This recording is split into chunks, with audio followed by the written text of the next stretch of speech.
kan masih sehat. Dia kayak orang tua itu cuma kayak stip aja, stip yang ringan. Kami nggak nyangka jam demi jam, bahkan menit demi menit hari itu sangat berharga sekali ternyata. Dan ketika masuk di PKU itu sudah kondisinya kondisi yang kritis gitu ininya. Jadi saya merasakan itu waktu dibawa di kendaraan dia masih posisi masih sadar, tapi dia menurun, kami paham dia menurun dan sebagainya. Nah, kami mengerti betul pertanyaan pertama dari medis, Bu, ini anak kalau sudah demam kok nggak dikasih paracetamol? Jujur Mas, awalnya istri saya masih merasa bersalah banget. Belum kasus yang ini ya Mas ya, sekarang rame ini, merasa kok iya nggak ini. Tapi istri saya juga bersikap kemudian setelah tenang emosinya ini, iya ya selama ini kan kalau ada pemberian zat ke balita, apalagi batita, apalagi di bawah 12 bulan kan nggak sembarangan, pasti dari tenaga medis kami itu sangat terukur. Ternyata ngapain saya ngasih, kata istri ini, ngapain gitu. Tapi tenaga medis celetukan pertama itu spontannya itu gitu. Saya nggak bisa komentar, dia juga mungkin punya rujukan, tapi kami juga punya rujukan praktek selama ini. Nah baru Mas, pada saat ini rame Oktober ini soal itu, istri saya plong gak konsumsi sama sekali. Andai itu waktu itu ananda itu diberikan paracetamol pun juga akan kami sampaikan ke Sarjito, ke PKU sebelumnya berarti, dan mungkin akan menguak apakah itu betul ada sebab akibat atau enggak gitu. Kata enggak sama sekali, apalagi kimia yang lain. Clear berarti ya Mas. Clear. Mas, kalau untuk anak-anak yang lain pernah juga Mas step atau yang mengalami hal-hal seperti ini, terus dulu tuh penanganannya seperti apa mungkin? Enggak Mas, enggak ada riwayat. Persis yang ditanyakan dokter pertanyaan Anda Mas.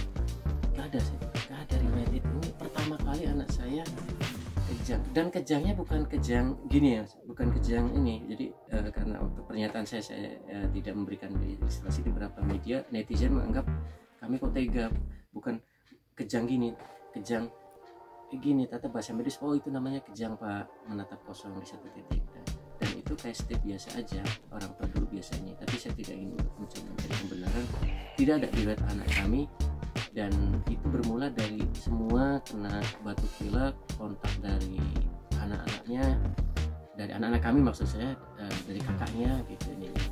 Dan waktu di Sarjito saya bertemu dengan kelak nanti namanya pasien 11 bulan dari Biyuan itu, tapi saya tidak sempat bertanya kenalan nama, kami malah share tentang ini semua. Jadi kita sama, kira-kira gitu kelihatan kami berdua itu.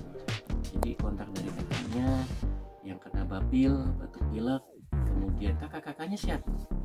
Bahkan waktu saya dan istri di Sarjito begitu tahu dari kakaknya ini kayaknya perlu dicek juga, kami langsung, bukan karena perintah dari Sarjito, kami langsung inisiatif minta ke warga kami di sini. Alhamdulillah semua di cover sama tetangga, jadi kami fokus nangani Ananda Zaidua. Jadi tetangga sangat guyup, mereka bawa ke dokter, bukan bidan, dokter kata clear, kata dokter paru-paru pun tidak ada, terus cuma batuk pilek biasa saja gitu, clear berarti anak-anak kami sampai sekarang sehat. Dan kejadiannya di hari beberapa ketemu dengan si bapak itu juga kurang lebih sama, kakak-kakaknya yang masih anak 11 bulan usia juga. Mas, mungkin berarti sebenarnya apa yang terjadi ini juga istilahnya mungkin membantah juga yang sekarang pemerintah. Pengalaman anak saya dan interaksi dengan tim medis di Sarjito khususnya, kami nggak berpikir itu Mas untuk menjadikan obat sebagai sebab, terus terang kepikirnya bahkan sampai dikebumikan tanggal 25 September, dan hari-hari berikutnya ketika saya bertemu atau ditanya itu ke para orang tua yang masih punya batita, ya saya selalu sarankan ke tetangga, karena cukuplah anak kami saja, jangan berulang lagi. Itu karena berangkat dari pemahaman saya selama di sana, ini kayaknya penyakitnya spesial, misterius, dan tidak berarti kemudian wabah yang akan besar banget Mas yang mengenai semua anak. Jadi tertentu, saya selalu nasihatnya yang punya anak di bawah 1 tahun, hati-hati Bu, Pak, Mas, Mbak, ini jangan sampai ini pas ada yang keluarganya babil, greges, begini-begini ya, sesuai pemahaman ini aja, sharing dengan dokter. Tapi itu bukan saran dari dokternya ya, cuma bagi pengalaman saja. Karena saya sejak awal tahu ini serangannya ke dalam banget, cepet banget gitu nih, dan bukan faktor obat. Narasi obat itu dari tim medis sendiri enggak.